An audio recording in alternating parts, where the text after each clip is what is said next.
नबी करीम रऊफ़ुर रहीम ताजदार Medina सरूर कल्ब सीना साहिब मुअत्तर पसीना जाने कायनात बल्कि जाने जहान कायनात इमामुल अंबिया सुल्तानुल अंबिया शब असरत दूल्हा खातमुल अंबिया अहमद मुज्तबा मासूम आमिना हजरत मोहम्मद मुस्तफ़ा सब कह दियो सल्लल्लाहु अलैहि व आलिहि व अस्हाबिहि व बारका व सल्लमा दी बारगाहे नाज दे अंदर बेशुमार हदिया दरूद व सलाम पेश करने तो बाद निहायत ही वाजिबुल एहतराम दोस्तों बुजुर्गों नौजवान साथियों अस्सलामु अलैकुम व रहमतुल्लाहि तआला व बरकातुहू। गिरामी कदर हजरात, अल्लाह रब्बुल इज़्ज़त दा जितना भी शुक्र किया जाए थोड़ा है कि जिस ज़ात ने सेहत व सलामती अता फरमाई और अपनी बारगाह के अंदर हाज़री दी तौफीक अता फरमाई। दुआ है अल्लाह करीम असां गुनाहगारां दी हाज़री अपनी बारगाह कबूल व मंजूर फरमाए और कबूल फरमा के ज़रिया नजात बनाए। अज दा खुतबा जुमा अज़मत वालिदैन, मां बाप दी की अजमत है, अम्मा ते अब्बे दा की मकाम है। इस हवाले नाल चंद बातां आप दी गोश गुजार करनियां ने। रब ताला ने कुरान पाक के अंदर इरशाद फरमाया, ये 15वां सिपारा है सूरह बनी इसराइल। इस दी आयत मुकद्दसा दा नंबर जड़ा है और 23 और 24 दौरान खुतबा ये आयात बैयनात अल्लाह पाक ने तिलावत करन दा शरफ हासिल अता फरमाया। रब ताला ने इरशाद फरमाया, तर्जमा अर्ज करांगा, और तुम्हारे रब ने हुक्म फरमाया कि उसके सिवा किसी की इबादत न करो और मां बाप के साथ अच्छा सलूक करो। अगर तेरे सामने इनमें एक या दोनों बढ़ापे को पहुंच जाएं तो उनसे उफ न कहना, उफ तक न कहना और उन्हें ना झिड़कना और उनसे खूबसूरत नरम बात कहना। आगे ये 23 नंबर आयत और 24 नंबर आयत में रब ताला ने इरशाद फरमाया, तर्जमा, और उनके लिए नरम दिली से आजजी का बाजू झुका कर रख और दुआ कर के ए मेरे रब तू इन दोनों पर रहम फरमा जैसा इन दोनों ने मुझे बचपन में पाला।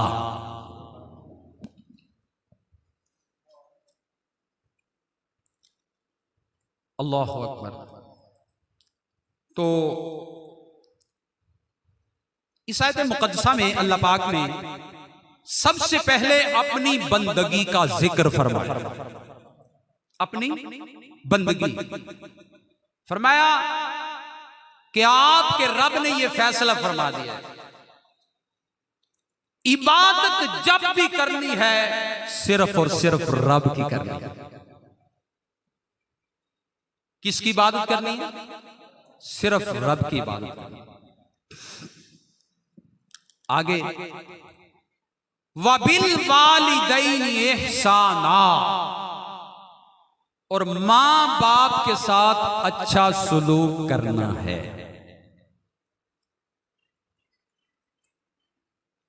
अब यहां रब ने अपनी इबादत के साथ वालिदैन को क्यों मिला दिया? मुफस्सिरीन फरमाते हैं उसकी वजह यह है,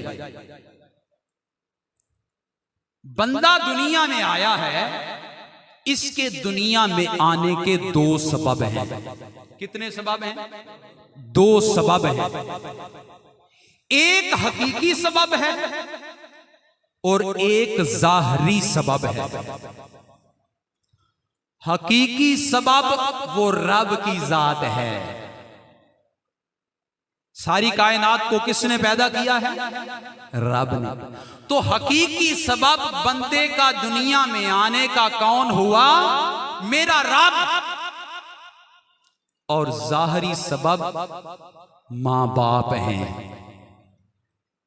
जाहरी सबब कौन है? मां बाप हैं। अगर मां बाप ना होते तो फिर औलाद न होती। इसलिए रब ताला ने अपनी इबादत और बंदगी के साथ वालिदैन की खिदमत को मिला दिया। अल्लाह। और इसमें एक चीज मुश्तरक है, जिवें आंदे ना सांझी पंजाबी रब ताला और वालिदैन दोनों के अंदर एक चीज सांझी है। वो क्या है? अल्लाह भी अपनी मखलूक की परवरिश फरमाता है, रिज्क देता है खाने को, तरह तरह की नेमतें, और मां बाप भी परवरिश करते हैं। इसलिए मेरे रब ने वालिदैन के जिक्र को अपनी इबादत के साथ मिला दिया। अल्लाह। और एक वजह यह है,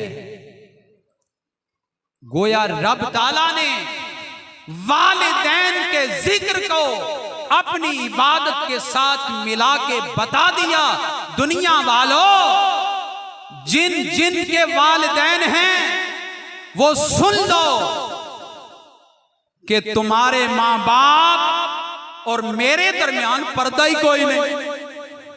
तुम्हारे मां बाप और मेरे दरमियान पर्दा ही कोई नहीं। तुम्हारे मां बाप जैसे ही तुम्हारे लिए दुआ मांगते हैं फौरन मेरी बारगाह में कबूल हो जाती है। तुम्हारे वालिदैन जैसे ही तुम्हारे लिए दुआ मांगते हैं, वो दुआ मांगे या बद दुआ कर दें, किसी भी तरह करें ना, बद दुआ करें या दुआ करें, दुआ हक में हो या दुआ खिलाफ हो, फौरन अल्लाह की बारगाह में कबूल हो जाती है। अल्लाह अकबर, अल्लाह अकबर। अब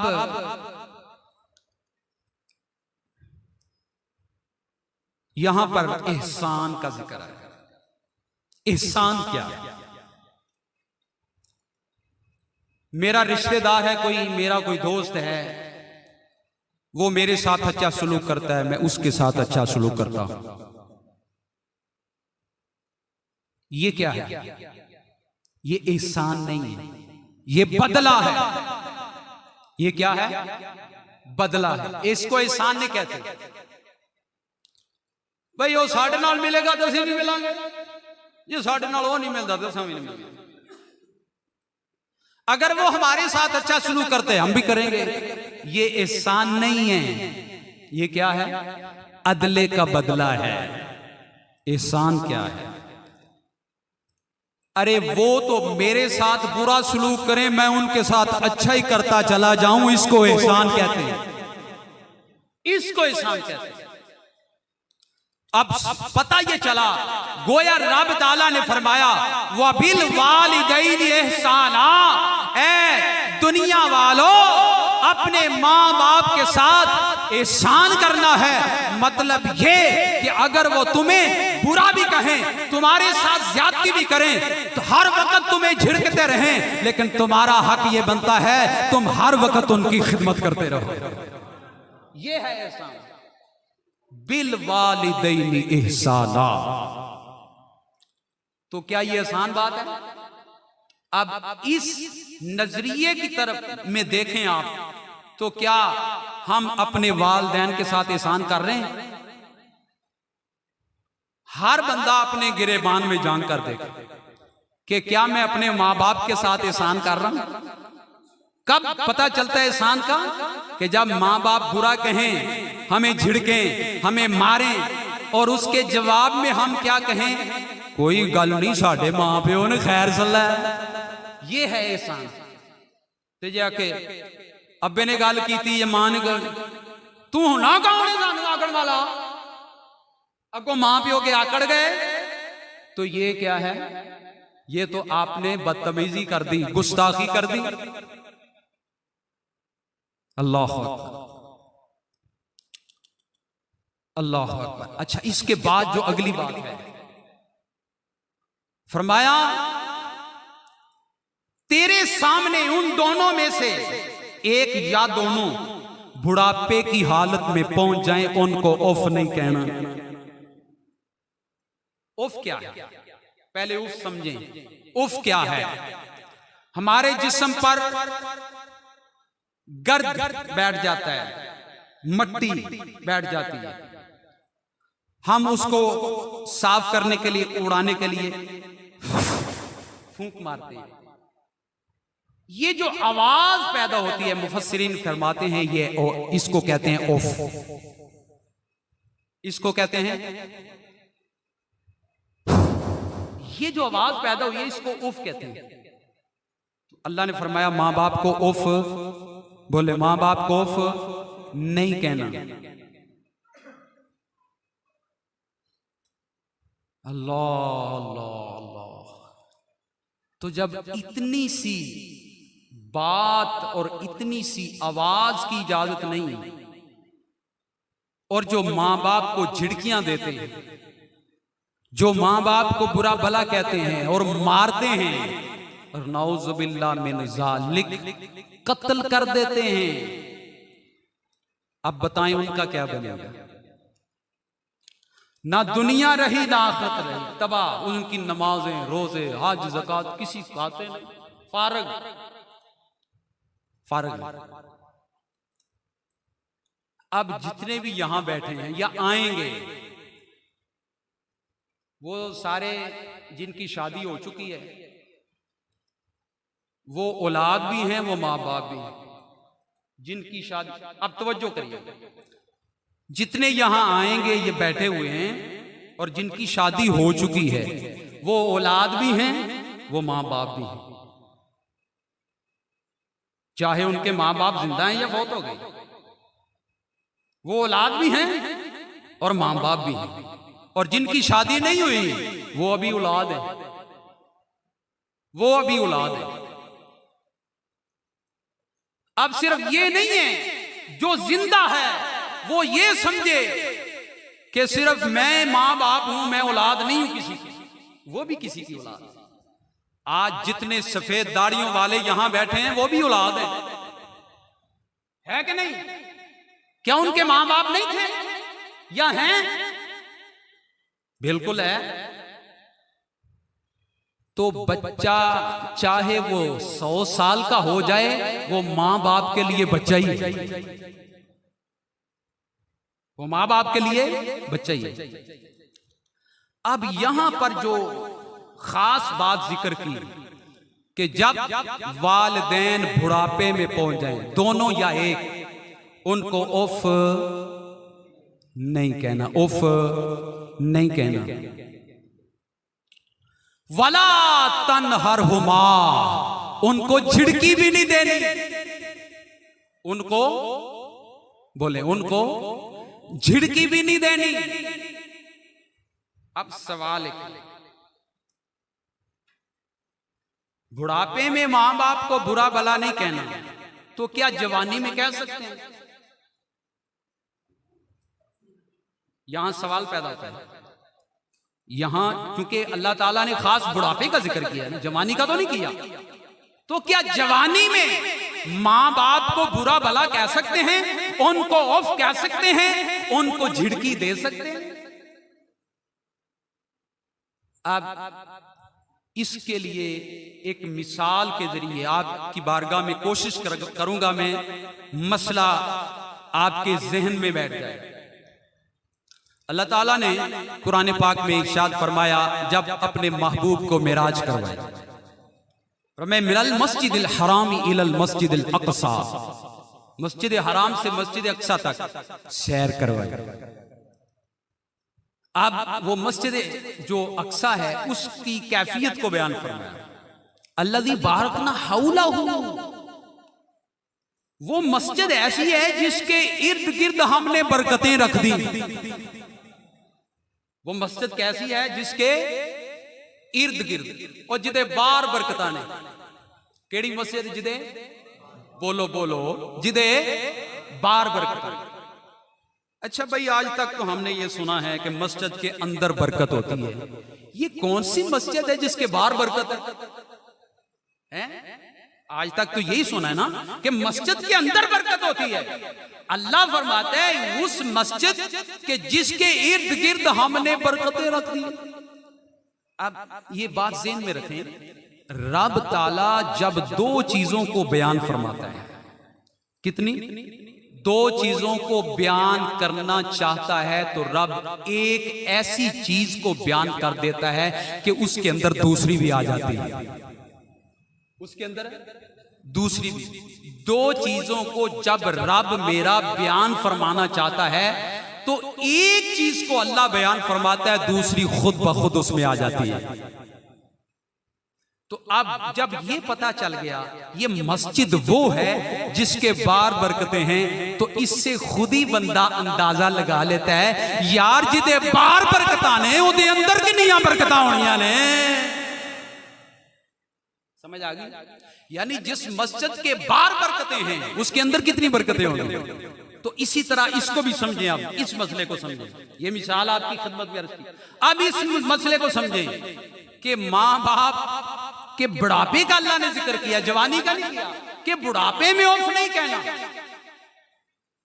तो अब इसकी वजह यह है कि जब औलाद अभी छोटी होती है, बचपना होता है, तो माँ बाप जवान होते हैं और माँ बाप कमाते हैं, औलाद खाती है। ऐसे ही है, माँ बाप कमाते हैं, औलाद खाती है।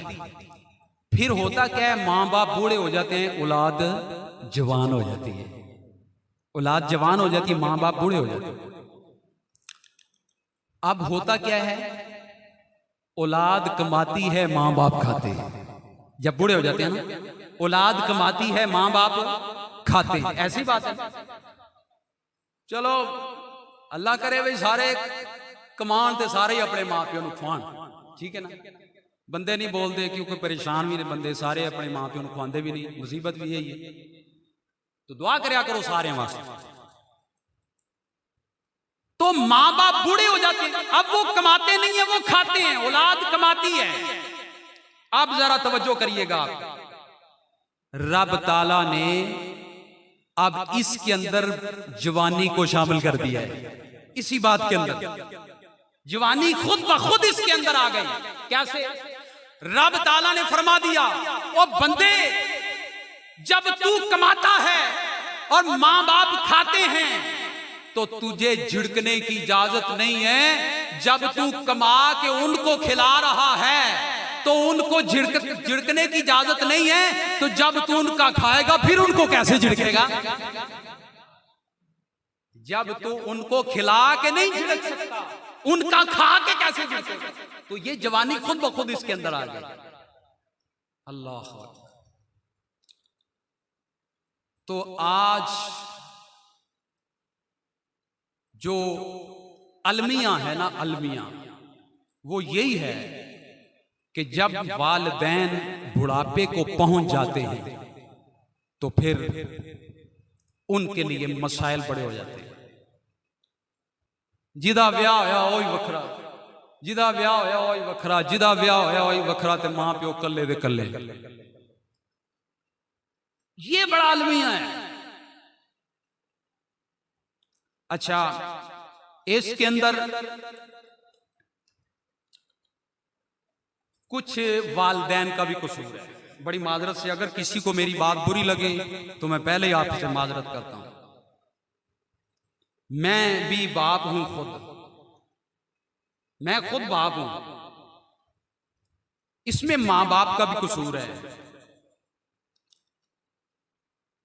और यहां पे ये बात लिखी है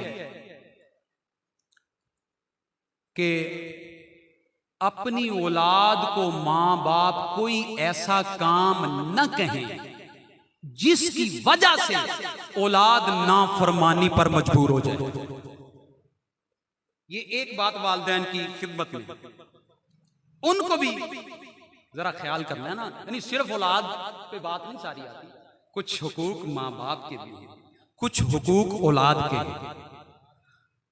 अल्लाह तो मां बाप और वो बुजुर्ग खुद फरमाते हैं कि 30 साल हो गए, कितने 30 साल हो गए मैंने अपनी औलाद को कोई काम ही नहीं कहा, सिर्फ इस डर से कि कहीं वो मेरी नाफरमानी न कर बैठे। 30 साल हो गए ने मैं कोई काम ही नहीं किया कि कितने मेरी नाफरमानी न कर ले। तो आप भी कोशिश करें कि अपनी औलाद को ऐसा काम न कहें कि जिसकी वजह से वो आपकी नाफरमानी पर मजबूर हो जाए। लेकिन फिर भी इसके बावजूद भी अगर मां बाप कर देते हैं, औलाद का हक फिर भी नहीं बनता कि मां बाप के आगे बोले। बात समझ आई? औलाद का हक फिर भी नहीं बनता कि वो मां बाप के आगे बोले। अल्लाह अकबर। यहां बात हो अभी मैंने शुरू किया और टाइम खत्म हो गया। अल्लाह अकबर, अल्लाह अकबर। गिरामी कदर हज़रात, क्या बात करें और क्या छोड़ें, बातें सारी करने वाली। अल्लाह अल्लाह अल्लाह। हजरत हसन बसरी रहमतुल्लाह अलैह, हजरत राबिया बसरिया रहमतुल्लाह ताला अलैहा, ये दोनों अल्लाह के वली। राबिया बसरिया ये अल्लाह की वलियां हैं, हसन बसरी ये अल्लाह के वली हैं। आप इनकी अगर पढ़े ना सवाने उमरी, इनका मकाम, इनका मर्तबा, तो बंदे का दिल करता है कि या अल्लाह कभी ख्वाब में इनकी ज़ियारत हो जाए। बंदे का दिल करता है। तो अब जरा ये बात ज़हन में रखें। सूफिया फरमाते हैं, बंदा मोमिन सुन ले, तेरा हसने बसरी तेरा बाप है और राबिया बसरी तेरी मां है। हसने बसरी तेरा बाप है जो घर के अंदर चारपाई पे बैठा हुआ है, और राबिया बसरी तेरी मां है जो तेरी खिदमत करती है। अल्लाह, मेरे आका इस्लाम ने फरमाया, अल जन्नतु तहता अक़दामिल उम्महात, अरे जन्नत माओं के कदमों के नीचे है। जन्नत कहां है? टिल्ले टिल्ले बोल दो, काम औखा ही है, काम औखा ही। मैं गारंटी ना ला ना, काम औखा है। मैं अज जुमे तो पहले घर फोन किया, अम्मी अब्बू नाल गल की, मैं जी अज मौजू तुहाडा है, अम्मी अब्बू की फजीलत बयान करनी है, तो जरा मुझ गुनाहगार ते भी नजरे करम फरमा दिओ। तो मैं तुहाडियां बड़ियां गुस्ताखियां कीतियां, ना फरमानियां कीतियां, तो मैनू अज माफ कर दिओ। तो मेरे बयान करने का फायदा तो ही होना। उन्हें आख्या, काका बली तेरे नाल कोई मुतालबा ही नहीं, तेरे नाल कोई मुतालबा नहीं। मैं चलो शुक्र है, गारंटी मिल गई। मां बाप की गारंटी हर शय कबूल है। जे मां बाप की गारंटी नहीं, ना नमाज, ना रोजा, ना हज ज़कात, कोई शय कबूल नहीं। अल्लाह, जन्नत माओं के कदमों के तले है। ते जन्नत है किते वे सिदरतुल मुंतहा, इंदहा जन्नतुल मावा। जिथे जिबरील दा घर है ओदे सामने जन्नत है, ते रब ने लिया के मां दे कदमां थले रख छड़ी है। थले आख्या बराबर नहीं आख्या, जन्नत मां दे थले बराबर नहीं आख्या। भाई जिथे जिथे जन्नत दी इंतहा हुंदी है, उथे मां दे कदमां दी बरकत शुरू हुंदी है। अच्छा, मां दे कदमां थले जन्नत है, ते प्यो दे पैरां थले की? ओ प्यो दे पैरां थले भी कुछ है कि नहीं? सुनो, अगर अगर औरत मां है तो मां की जन्नत, मां के कदमों में जन्नत है उसकी औलाद की।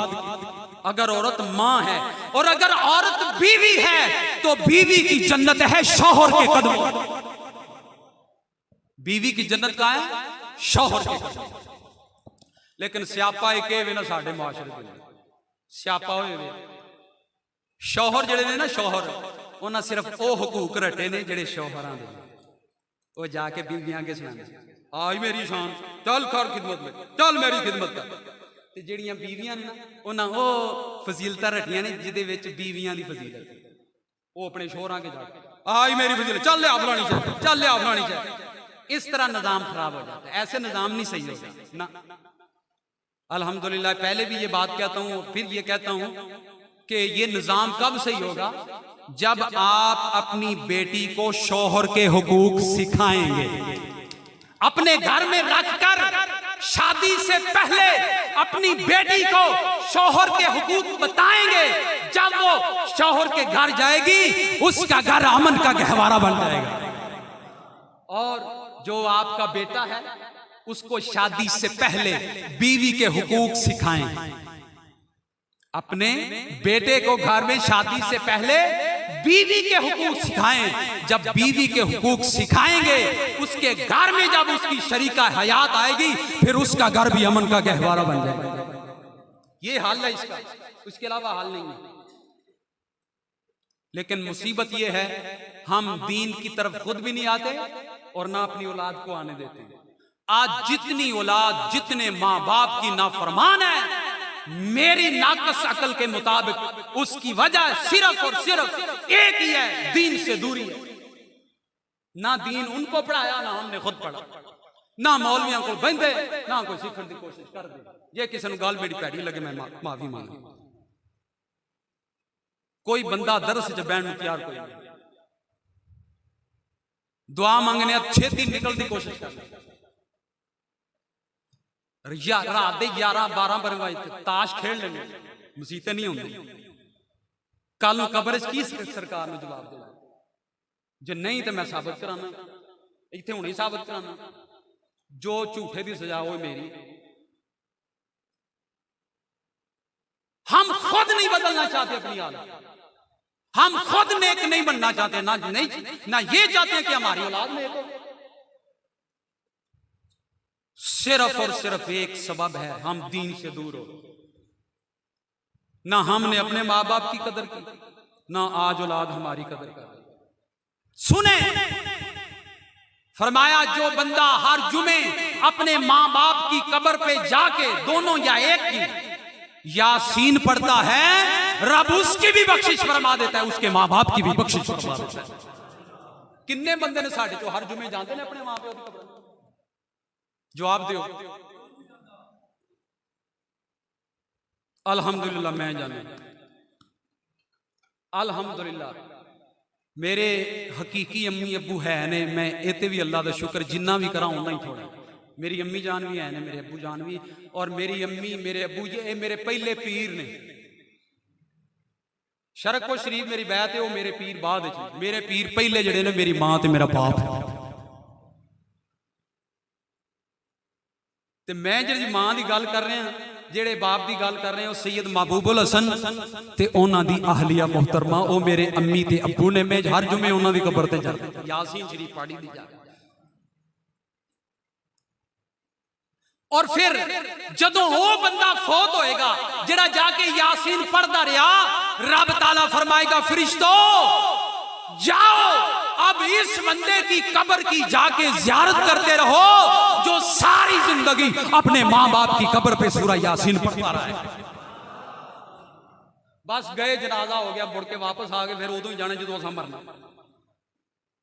इला माशाअल्लाह मैं सारे की गल नहीं कर रहा लेकिन अक्सरियत साडी यही है कि असां उदों जाना जो साडा कोई मां प्यो मरना है मुड़ के उदों जाना जो असां मरना। ये अलमिया है। अल्लाह रब्बुल इज्जत टाइम ज्यादा हो गया है। रब ताला की बारगाह में दुआ है रब ताला हमें अपने वालिदैन की कदर आज कदर कर लो। बाप छत है मां छतरी है फिर ये उससे पूछें जिसके माँ बाप चले, फिर उसको एहसास होता है कि मेरा पता नहीं क्या चला गया। अल्लाह, इसलिए आज वक्त है, वगरना कल को कब्रिस्तान में जाना पड़ेगा माँ बाप से मिलने। आज मिलो। शादी, ब्याह, जनाजा, फौतगी, गमी, खुशी, ये सारा कुछ जिਉਂਦੇ ਨੇ, मरण तो बाद दुनियादारी है। जिਉਂदा मिलो जिन्हों मिलना नहीं, मरण तो बाद दुनियादारी बस। इल्ला माशाअल्लाह, जिनके अंदर नहीं वो नहीं। अल्लाह पाक मुझे भी हम सबको अपने वालिदैन की कदर और एहतराम करने की तौफीक अता फरमाए। अभी मैंने कुछ बयान नहीं किया और मेरी तसल्ली नहीं हुई, टाइम खत्म हो गया है। आप भी अहबाब थोड़ी सी मेहनत नहीं करते, जरा लेट आते हैं, चलो आपकी मर्जी।